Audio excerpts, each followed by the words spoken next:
Hello and thanks for joining us today for the third in this new Tunis Tourism series, all focused on wellness tourism. If you missed the last 2 weeks, the first one was what is wellness, loads of great information there, and last week we were focused on the restorative side of wellness in Recharge, Restore, Renew. You can see both of those up on our YouTube channel, which is youtube.com/HI Communications. You see the full webinars up on there as well as some shorter highlights films if you're short on time. But today, of course, we're focusing on nature and the outdoors. We're looking at what is outdoor wellness, what constitutes that, how is it achieved, and how can we take advantage of the opportunity it provides. As ever, we've got some fantastic, interesting guests who've got lots of their own experience and insight to share with us. We've got Peter Paul Groenhausen. I got your name right. Yes, good start. General Manager, Allerdale Wilderness Reserve. Tell us a little bit about what you do in the heart of the Highlands. Well, I live and work in Allerdale, which is a 23,000-acre wilderness reserve, just west of Doornhof. And I run the hospitality side of the biggest rewilding project in the UK. Fantastic. Well, the outdoors is very much what you're all about. Yeah. And once again, we've got Senior Tourism Insight Manager at Visit Scotland, Chris Greenwood. Chris, thank you very much for joining us again. Nature and the outdoors is a huge part of this wellness tourism trend, isn't it? Absolutely. The link between the kind of health benefits of ecotherapy is very well documented, and you combine that with the great motivator that landscape has in bringing people to Scotland, it just ties the two together. Absolutely. So as you say, we've got it in bucket loads here, all this fantastic nature to take advantage of. And later on, we're also going to be joined by Caroline Gould from Discover Scottish Gardens, which is Scotland's national gardens tourism group, which hosts hundreds of Scottish gardens, estates, accommodation and simply some must-see places across the country. So we'll look forward to speaking to her later. But we want you to get as much out of this session as possible. And so we want you to join the discussion, and you can do that via the chat box feature, which is just on the right-hand side of your screens. Producer Richard is also going to be there in that chat box, taking all your questions. Richard. Thank you very much, Julia. Morning, everyone. Thanks so much for tuning in. So far, we've got Angela from Above and Beyond in Caithness. Hello, Angela. Lovely to have you back. And Robin is also in Caithness. Great to have you with you. So if you've got any questions or comments about anything that we're talking about today, a fantastic panel today. So do get in touch via the chat box, and I can get those questions over to the panel. Or if there's anything that you've been doing that you want to share, any ideas of best practice or anything along those lines, or any sort of tips that you might have for any other tourism businesses that could be watching, then let us know and we will share those around. And if you are watching this on the catch-up service on YouTube, then what I'll do when you throw over to me, Julia, I'll try and sort of explain to people who are watching later some of the chat that's going on in the community. And if you are watching it on catch-up, then if you get the chance over the next couple of weeks, do try and watch it live so you could join in with your own questions and comments as we go. Hang on a minute, there we go, we've got some more people. Heidi from West Highland College, and Amy there from Promote in Shetland. Morning to you guys on. Here's Mary as well from Outer Hebrides Tourism. So you're all joining in now. Good to have you with us. Julia, back to you. Thank you very much, Richard, and welcome everybody. Glad to have you with us this morning. Now, Chris, I'll start off with you. Tell us more about the connection between wellness and the outdoors. What does the research tell us? So we know that the wellness trend is quite well established within society and the consumer. We're talking about people that are looking for an emotional connection. Now, this could be projected in a number of ways. It could be to try and find a sort of meaning or something spiritual, that just to try and find that escape.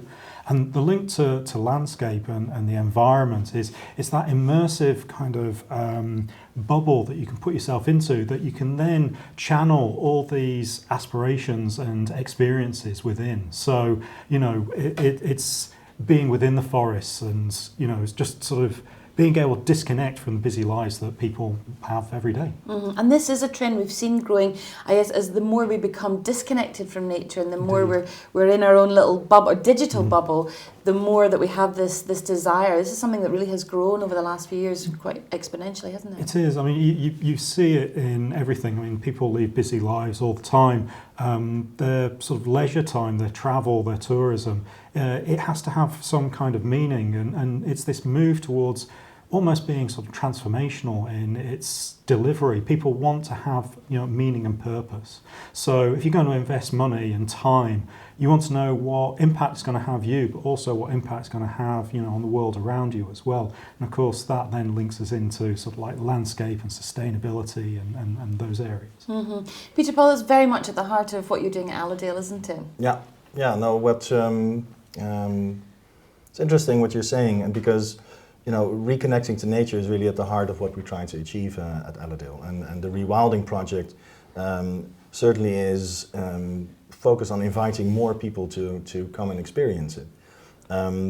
But you're saying people out in the forest. I do have to make a critical note, if I may, and that is there's not much forest left in Scotland or the Highlands. Less than 1% of the Caledonian forest that is what we still have, and they're isolated patches. And it's phenomenal to experience it. And our drive really is to restore our part of the Highlands to its former grandeur, if I can call it that. And you can see the metaphor, what's left of nature, not just in Scotland, but globally, and what it's doing to us, and we're trying to inspire people to come and visit and hopefully take something away, think, I can play my part as well. And at a smaller scale, Allerdale is quite large. But that's what we're really trying to achieve. So not just personal growth, but also maybe a more developed idea of what is nature again. What have we lost in terms of knowledge and experience?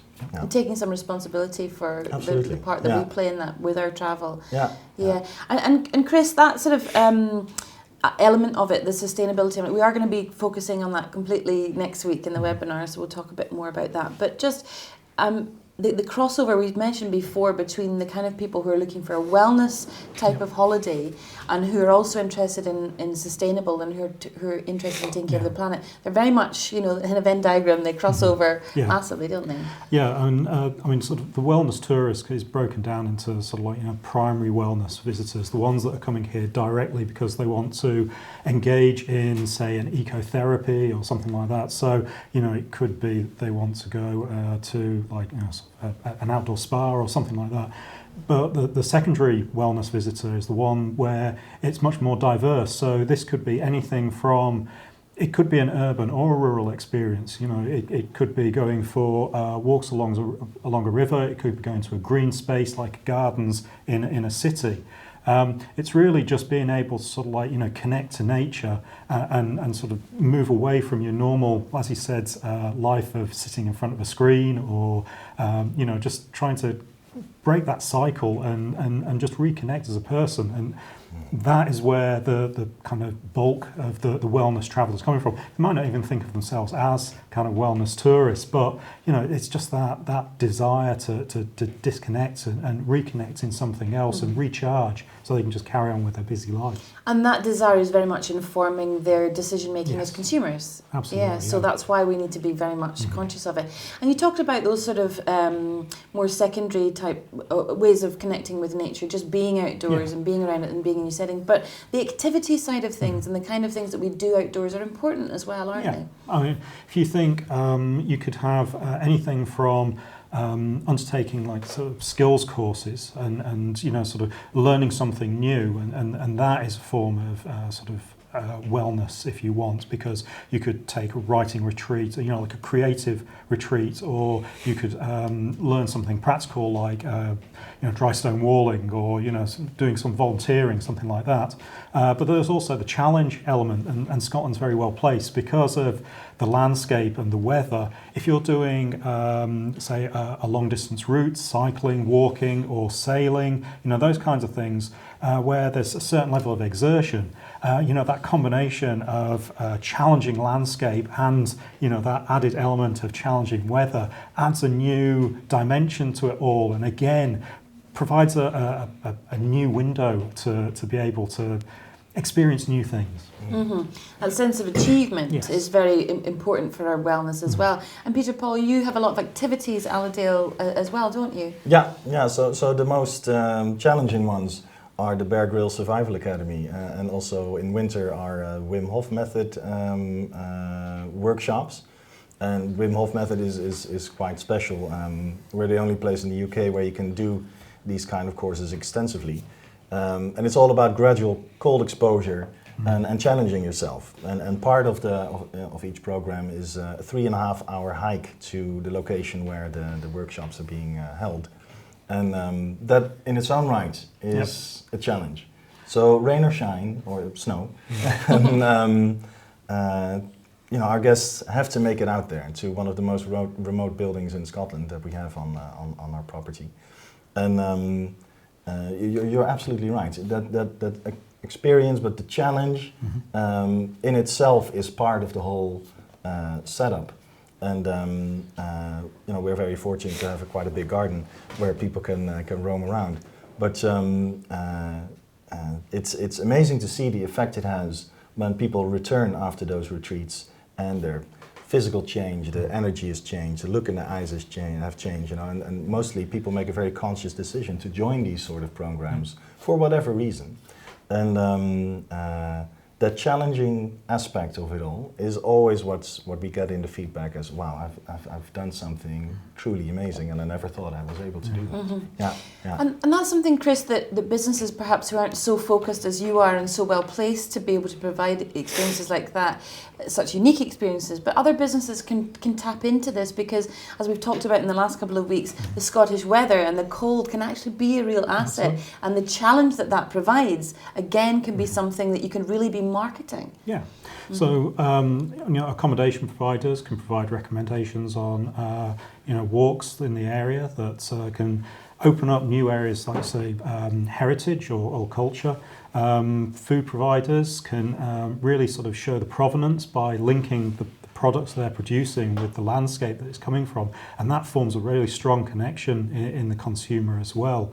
So, there's huge opportunities to be able to capitalise on what the natural environment has provided, but also to tap into what the consumer's really wanting, which is they want something that's local, they want something that has a connection, that has maybe a certain purity associated with it, maybe in the manufacture, or just to be able to see that kind of field to fork sort of movement that people are wanting, with sort of improvements in diet. When you think of the rise in people looking at vegan diets or alternatives to mass production, again, looking at that impact that their own lives are having on the world around them.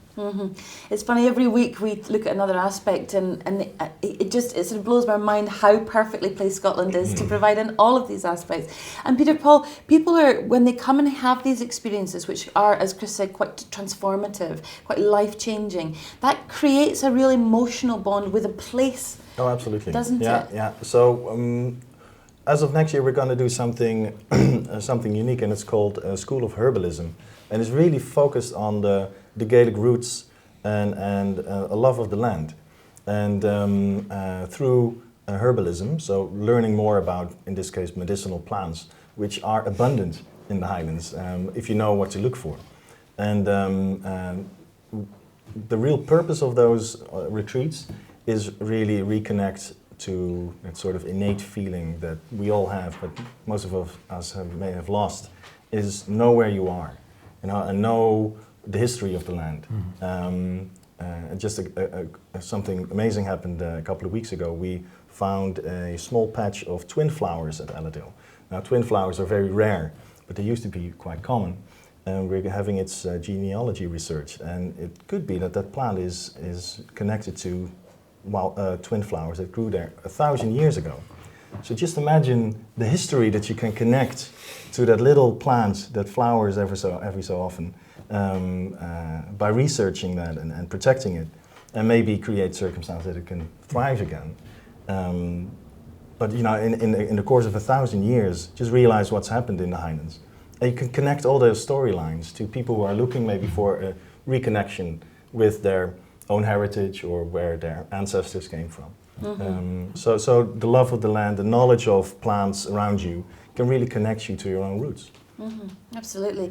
And Chris, that is something I think that we're sort of trying to get into, is this awareness, being sort of opening our eyes and looking just on our own doorsteps. What have we got? What natural resources do we have? As you say, what's literally growing outside, our window, and how can we use that to help sell what we're already doing. And you can do that not just in remote places like Elladale, you know, urban rewilding. Yeah.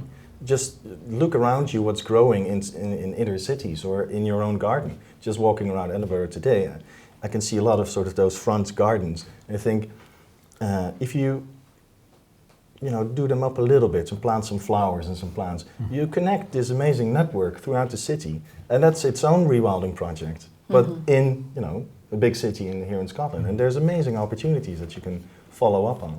Yeah. Well, we will be talking to Caroline, who's from Discover Scottish Gardens, so we'll be talking about gardens a little bit later on.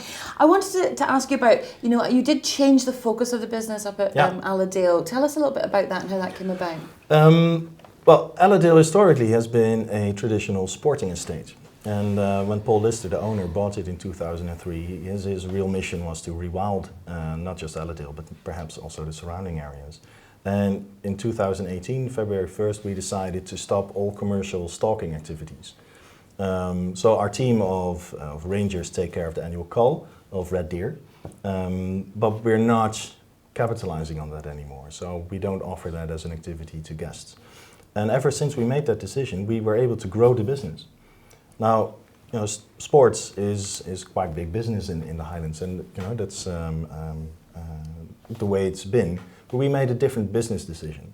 So we wanted to really diversify in what kind of guests are we inviting up to Elladale, and then retreats, reconnect to nature, back to nature. That at its focal point, that's been sort of at the heart of what we're doing, without stalking.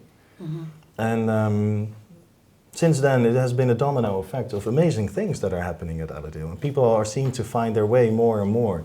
Retreat organizers, people from all over the world who find Elladale and looking for a little bit of inspiration and hope, and seeing the almost million trees that we've planted. See them, they grow very slowly, but our repeat guests do see a difference, and that's amazing. So we've really put the rewilding of Elladale at the heart of what we do, and again, I've met amazing nature lovers who are very dedicated to sports. So it's not a judgmental decision that we've made, and I need to be very clear about it. It's been a business decision. We want to do something different because we believe that's the future of tourism in the Highlands. Yeah. Well, it does seem to be that's what the insights that you've gained from your research is telling us.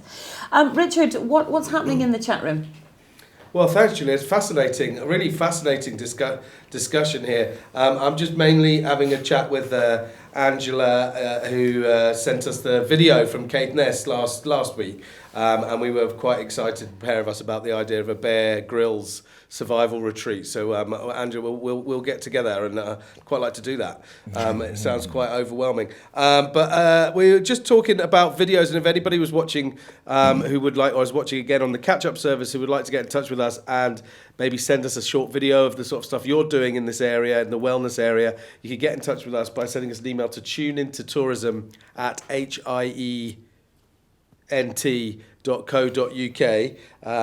highent.co.uk. You can send us a video, just a few videos off your phone, and we can edit them together. And Angela did that last week. Angela and Isabel did that, and they've put that video up now on their website, and they've been getting some great feedback from that, which is really good. And Amy Watton, who's up in Shetland, she's got loads of videos. If you want to go to her 60 North TV, they've got lots of video clips there of some of the stuff that they're doing in this area as well. And Angela also just wanted to let us know that there is a fantastic community garden project which is supporting people with mental health issues, supported by the Eden Project up in Thurso, which is great. So do keep getting in touch, and if any of you do want to send us a video, do that. But I also just wanted to pick up, there was did Peter Paul say he planted nearly 1 million trees? Is that right? That is quite fantastic. And then also, I wonder, has anyone also mentioned Logan yet? Have we brought Logan up yet? No. No, right, okay. That's fine. Well, Julia, I'll let you explain about the dog between your legs. Thank you, Richard. Yes, no, Peter Paul's brought his dog, Logan, and Logan's under the table here, so he's being very, very good. He's having a little nap. But that was an interesting element. Actually, the planting of 1 million trees. My son, this is such a huge thing with young people now. That something that's really captured their imagination. My son follows a YouTuber called Mr. Beast, and he started this project with another organisation about they want to plant 20 million trees by 2020. Yeah. And it's really taken off, and all these other YouTubers, and that is like, you know, you can't get more, you know, like connected with young people than this community. And, you know, within 5 days they'd planted something like, you know, 5 million trees, and it looks like they're going to reach their target. So it's something that really, really connects, doesn't it? I mean, we talk about sort of Generation Z, you know, that group of younger people that, you know, within the next few years are going to be a major force in the economy, you know, in terms of consumerism. They're the ones that want to connect with locals. They want their travel to be meaningful. They're the ones that have that sort of desire that their travel needs to be sustainable, and you know the wellness trend is just it blurs through. They don't think of it as a trend; it's just what they do. You know, whereas for other generations, you know, you're looking at a change in behaviour. For them, it's, dare I say, natural. So you know, for them, it's wanting the provenance, wanting to see the real place that they're going to, not an artificial construct. So you know, the rewilding of an area, you know, that adds to their sense of belonging, you know. So and also feeling like they're part of something bigger than themselves and part of a movement that's achieving something good, you know. That's and it's not just Generation Z, you know, it must be all of us. It's a ripple effect out from there. And we have to realize we will never see the results of our efforts. You know, it's for future generations, but it has to be now that we make that very conscious decision, all of us, that we need to change our ways. And so yes, we planted close to 1 million trees, but it's very important to realize what kind of trees do you plant and what's their purpose. Because if it's forestry, then it actually adds to the carbon cycle. But if you plant native trees and leave them alone for at least 1,000 years, that's what rewilding should be about. And I hope that there's a distinct and awareness about what the difference is, because the one is adding to, well, a quite destructive way of living, and the other one is far more sustainable.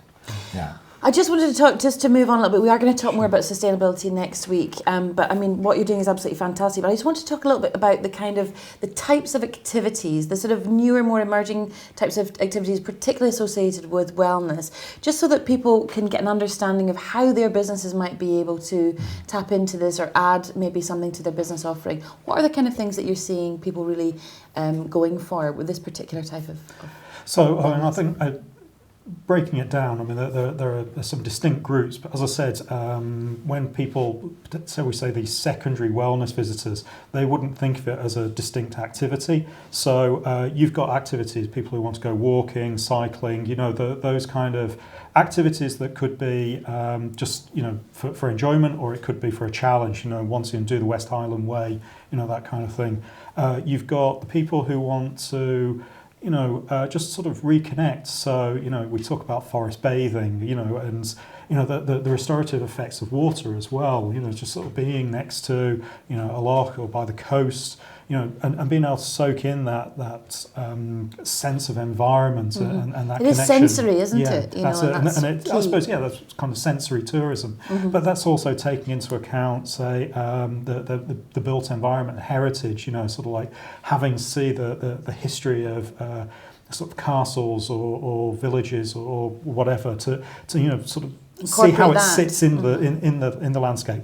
And then you've got people who want, you know, to develop those skills. So it could be anything from you know, as I said, it could be a craft skill, or it could be a creative writing course, it could be a yoga retreat, but it could even be something simple like you know, a hotel running a gin tasting course, or one of the chefs doing a cookery course that shows how their local produce can be made into healthy meals. You know, those are the things that kind of connect with people and, you know, can also differentiate you from other providers. And in terms of particularly focusing on the outdoors and nature, then, you know, that collaboration is important too, looking at what might be close to you, how you might be able to provide transport links, or how you might connect up, you know, what you're providing in terms of, food, pack lunches or whatever, so that you can provide the opportunity for your guests to be able to connect with those other businesses that are maybe local to you as well. Well, listen, time is rocking on, and you mentioned their creative retreats, Chris, and last week I actually went up to meet somebody who's providing an opportunity like that. I went up to meet Rosie Hazelton at Wild Rose Escapes up in Bewley, where she's running crafting holidays. So let's hear what she had to say.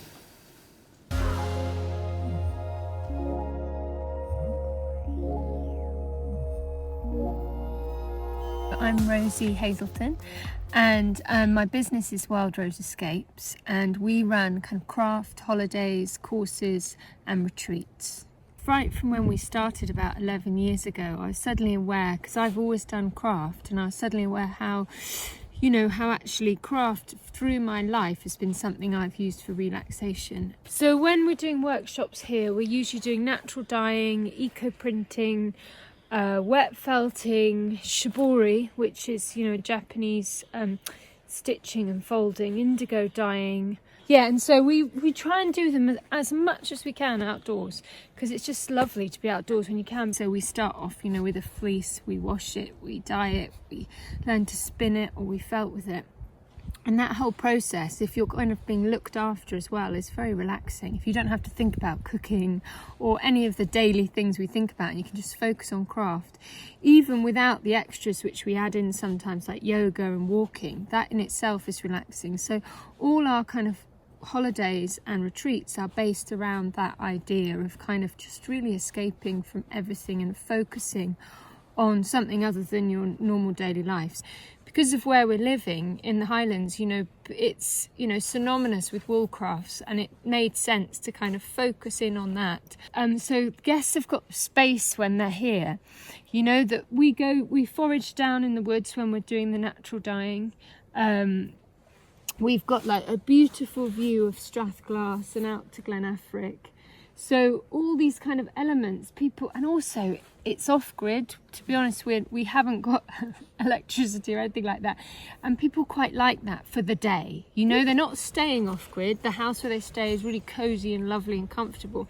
But people quite like it. It's very outdoorsy. Everything we do here is outdoors. It's lovely getting quite cold and then getting cosy. It makes you feel really alive. That was Rosie Hazelton from Wild Rose Escapes. There'll be a longer version of that film that will be coming up on our social channels, so keep a wee eye out for that. A little bit more insight from Rosie there.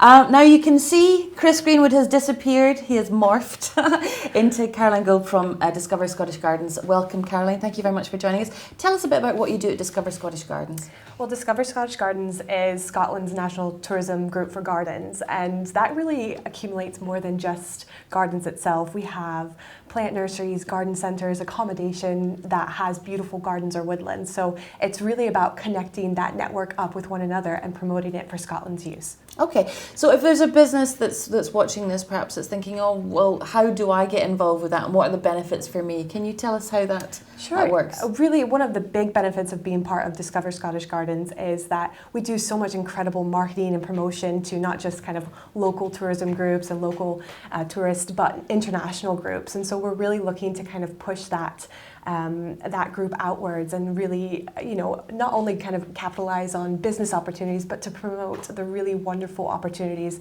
to just experience Scotland's outdoors. And that's what we've been talking about today. It's about those experiences, isn't it? It's about connecting with nature and again. And gardens are something that are a really accessible way of us being able to spend that time in nature, as you were saying, Peter Paul. We should be making more of them. How are people responding to this? What's the sort of wellness benefit do you see that people are responding to? Certainly believe that people are starting to realize there's a way to kind of tune out of all the tech and all of the hustle and bustle, but you can do that in a way that fits your lifestyle. So if you're a family or maybe you're retired, there are so many gardens and activities out there that really accommodate to anything and everything you're interested in, from yoga in a garden center to a nature walk through the woodland for the Snowdrop Festival. So there's really something for everyone. Mm-hmm. And Peter Paul, just slightly going back to the video we saw there with Rosie, she was talking about that's another activity creativity as you're doing the herbalism with garlic. There's so many different ways of experiencing nature in the outdoors. It doesn't need to be going for a hike through the hills, although that's great. You know, being able to connect with, you know, the dyes of the wool, as she was talking about there, being able to, you know, just reconnect with the sort of natural cycle of things. And what you're doing is more than just being outdoors, isn't it? Yeah. No, so foraging and wildcrafting are activities that we offer to our guests, and which is a learning curve for everyone involved, so including ourselves, because you never know what you find out there, and that's the amazing part. You just go on a hike across the hills, and you know, various fitness levels appreciate it. But and you just forage. You start to look, and it helps. You know, you get your hands dirty, your focus shifts, and you're really in the moment, trying to look for something that you can use later on in the day to prepare and then eat. And I think it's such a, it's very simple if you think about it, but it's such a beautiful thing to do. You're outside. You know, fresh air, and it's quite silly that we're in a position that we now can sort of appreciate clean air, which luckily is in abundance in the Highlands still. But that's part of it. You know, you get the cold in your cheeks, and you really experience something that is so different from sitting at a desk and looking at a screen. Yeah, and you're really shifting your focus from inside your head, and as I said in this digital model, to outward. And we touched a little bit on about the mental health benefits, but that's really huge, isn't it? About Absolutely. being outdoors, and whether that's in the Highlands or in a garden, that's going to have a really profound effect on our health, on our mental health. Definitely, and you know, get out of your head, and perceive what's just around you, and really in the moment, and especially and that's what I love about the Highlands is. You can really escape from everything. There's no one pointing a finger at you. There's no one to judge you. There's you know, just you, the elements, people who care and, you know, can guide you through a certain process. And I think that's the real, in essence, the real opportunity there to discuss openly mental health, physical health, and you know, we're all adults. How can we sort of use nature to help each other? Yeah, and it sounds a bit hippie and tree huggery, but it comes down to that. You know, there are people who specialize in that, and I think there's an amazing opportunity, not just for Allendale, but a lot of places around the Highlands. Yeah, well, I think that's the point, isn't it? Is that this is an opportunity for all of us, because you know, if you look out the window, wherever you are, there's something out there that's going to have an appeal, that's going to have a wellness benefit, and this is this big trend. In what way, Caroline, do you feel you're marketing for this market, for the wellness tourist? Well, I mean, we are focusing on social media. Certainly, it's a huge aspect of any kind of marketing and advertising, but we're using that to really promote to our wider audience, and even going beyond that to kind of international conferences that are relatable, so that we can really market and not just sell, but promote Scotland's amazing outdoors and resources, and just how great of an impact that can have, not only on your wellness and your mental health, but also, you know, for future generations to come. They share that story, they share that experience, and so we're looking at really capitalizing off of that marketing technique, and how we really continue to expand our coverage so that we can continue to market those amazing opportunities. And for you, Peter Paul, in terms of marketing, you know, you're not necessarily marketing directly to the visitor, are you? You're sort of marketing to people who are wanting to hold retreats, or how does it work for you? Explain that to me. Well, it's both. You know, Allendale is in a very fortunate position that we are able to generate some global attention to us, and so our website is quite busy, and so in our events and retreats section, you know, we help promote our retreat organizers, what they're doing at Allendale, but at the end of the day, we're a location host. So in terms of marketing, what I do to market Allendale really is on a global scale as a destination in the Highlands, and a destination where you can do some amazing things, and not just stay there for a week in one of our cottages, but if you want to, you can experience a lot of different retreats at Allendale. But that's up for people to decide. But it's all available online, and including what you can do off-site. So we market our, you know, local family-run businesses because I really believe that that's where such a big place as Allendale should focus on, to help those who are not on the front page of the Travel and Leisure magazine in America, but through our efforts support local business as well. And it's amazing what you can find. I never realized there are so many chocolatiers in the Highlands. It's those little things, family-run businesses who are just making an effort, and it's that in its own right that craftsmanship is still there. And so part of a stay at Allendale, I always try to send people off-site to experience these other efforts in our area. I think that is so important as well, the collaboration with people and creating a community, because that's what people want, and wellness is very much about connecting with other people. Absolutely. And those relationships, the importance of those relationships. And I guess what you're doing is very much tying people together. It is, and certainly we're looking at kind of almost providing those opportunities to see, a whole day out, what they call a cluster experience, or, to go out and experience more than one aspect of a garden. It could be have a morning stroll through one of your local gardens, have lunch at the tea room down the road, on your way home, stop at the local pub that, really focuses on local produce. And it's really just connecting that, and it helps communities grow, and we're wanting them to grow for the domestic, benefits, but also that international kind of tourism opportunity to really pull in and help those communities that need that extra boost in the economy to really succeed and continue to grow. Yeah, I think that's such an important element of all of this, is really tying everything together and thinking about what we can do with each other and to make a greater opportunity and also enhance the experience for the visitor. Richard, what's happening over there in the chat box? Oh, Julia. I think I've just talked me and Angela into going on a primal adventure. It looks like Rebecca Silver's been in touch from Primal Adventures and was just saying that let me find exactly where she is here, I'm just looking at your website now, Rebecca, it looks absolutely amazing, and they do tailor-made, bespoke survival courses organised by former military professionals.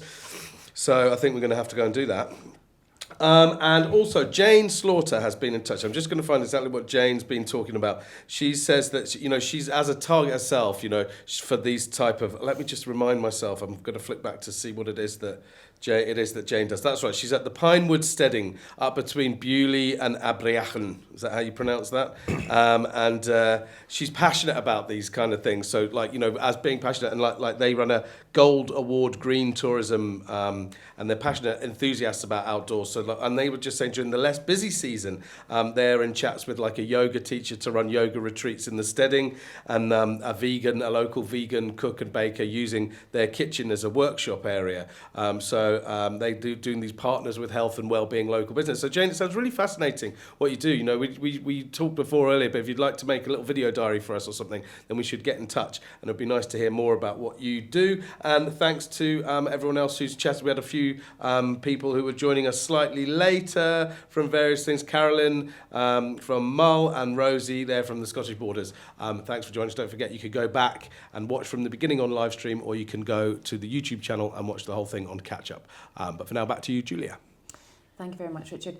Well, that's a really interesting point there, I think, about extending your season and thinking about, what can we do with the opportunities that winter provides us? And when it is a bit quieter, how can we bring somebody in? And that ties into that collaboration element as well, doesn't it? Yeah, so Allendale used to close down for winter from sort of January 6th until April 1st. And I like to say just because we're closed doesn't mean we're not open. So if there's the opportunity and we don't have 9 feet of snow, there is something we can organize. But those cold exposure retreats, they need winter. Yeah. So throughout the first 3 months of next year, we're going to have several of those workshops. And historically in our area, everything really slows down end of October towards the end of the year. And then through Christmas and New Year's, you see a peak again. But over the last couple of years, in the month of November, we've had really large bookings at Allendale with overflow. So we started to book local accommodation, which is direct extra income for smaller B&Bs and cottages. And these were all, some of them were actually outdoors retreats. So they oversubscribed, so we had to look for new accommodation, which I think is just brilliant. And it just shows that there is a real opportunity there to offer more accommodation through, direct links with other local businesses. Yeah, exactly, exactly. And it's that thing which I feel like we keep saying is like thinking about what we've traditionally seen as being a challenge to turning that into an asset and going, okay, well, actually, what do we have in Scotland?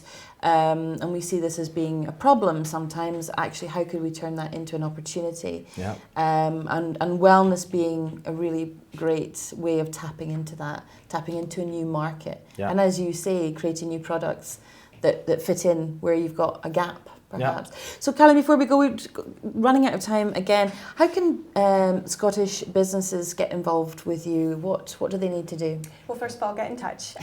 We're there. Pick up the phone or send me an email. But really, we have a really good opportunity for loads of businesses and related businesses with gardens to get in touch to work with us on our plant festivals. So we have 3 currently running at the moment. The Scottish Tree Festival is happening now, and that just means there's loads of events for attracting that group of people to your business during the off season. So it provides a really nice way to connect with nature. They set up the event, they set up a tree tour, whatever it may be. It's something that your business can really capitalize off of, the grounds, the gardens, or somewhere local. Work with us and we can promote you as the local cafe to stop to after that visit to a garden nearby. Mm-hmm. So we're trying to create those relationships and create networks. And Peter Paul, what would you say your message would be to other tourism businesses in terms of how they can look at the opportunities they might have for connecting with nature and the outdoors and providing something more for their visitors? I would say be open about what you do. So your suppliers, your transfers, maybe even go as far as what are your CO2 emissions. It's really that time that we just need to be open about the effects of running our business. And I see a growing interest from guests saying, okay, where do you get your meat from? Where do you get your salmon from? Where do you get your venison from?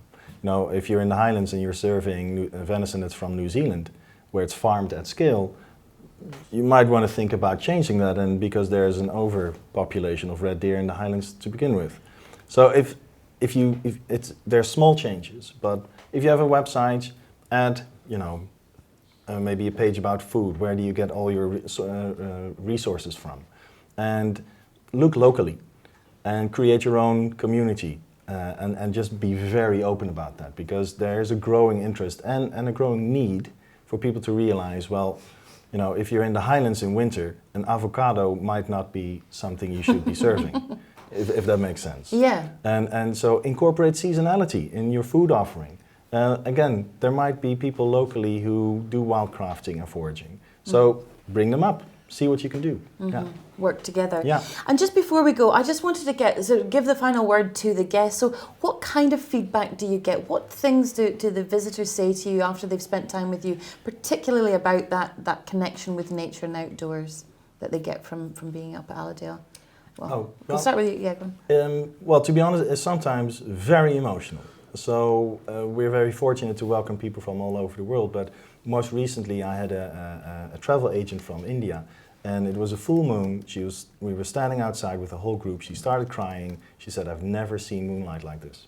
Really? Because of air pollution and where she lives. Like in her whole life, she'd never realized that this is what moonlight can look supposed like. to look like. Yeah. Yeah. And that's not even at the extreme of the reaction that people have to nature. It's or to stay at Allerdale and reconnecting to nature. It brings out something in you that is almost quite ancient and quite amazing. Yeah, yeah. I think that's absolutely true. That's certainly how I feel, it's you're sort of connecting with our primitive selves, isn't it, by being outside and being cold and connecting with the elements. And what sort of things do you get feedback from your visitors? Certainly it's kind of the family-friendly activities that are really starting to gain a lot of attraction, and it is just that element of get the kids outdoors, get them exploring. They learn so much when they're outside and they're kind of have that school of nature. It really is a whole new element that we're really trying to kind of push for our members through the activities and the events that they're planning. And certainly, you know, if maybe you're not the nature kind of going person, well, there's technology now that is a really good introduction to that world. There's a great app called Candid, and that app allows you to explore gardens and woodlands through audio tours or facts, and help you find, you know, make the most out of your day out through that side of the experience. You can entice them through their phones to get outside. Yeah, and then put it away when you're done. Well, and we're always saying that back in my day we used to play out, so we kicked out in the morning and stayed outside, and I think that's probably something that certainly our generation with our own children we're trying to encourage. So yeah, those family friendly activities are fantastic. Well, I think we've run out of time here. I just want to say thank you so much to both of you, to Peter Paul and to Caroline, and of course to Chris Greenwood as well, from Visit Scotland, who was here earlier with some of those insights. You can see the trend document, which has got more information about wellness tourism. If you go to the Visit Scotland site, if you just Google that, you'll find it, no bother. Thank you very much for watching. Remember, the chat room will be open a little bit longer. If you've still got things to say in there, Richard will stay across that until you're all done. Next week, we're going to be looking at sustainability. Obviously, we touched on that today already with all the fantastic things. And Peter Paul, we've got to say you won an award recently. Yeah, Europe's Most Eco-Friendly Hotel 2019. There you go. Congratulations. Thank you. Absolutely fantastic. So yeah, that's something really important for wellness, and we will be focusing on a bit more next week, of course, as well. Get in touch if you want to send us one of your vlogs, as Richard said. And if you want to catch up on any of these webinars, you can go to our YouTube channel, youtube.com/HIE Communications, where you can see them all on there, as well as the short films like, for example, Angela and Isabel from Above and Beyond Tours. They've got a lovely little vlog on there too you should check out. So keep your eyes on our social channels for other content, for other videos. We'll be sharing lots of things over the next few weeks. But for now, I've been Julia Sutherland. Thank you very much for joining us.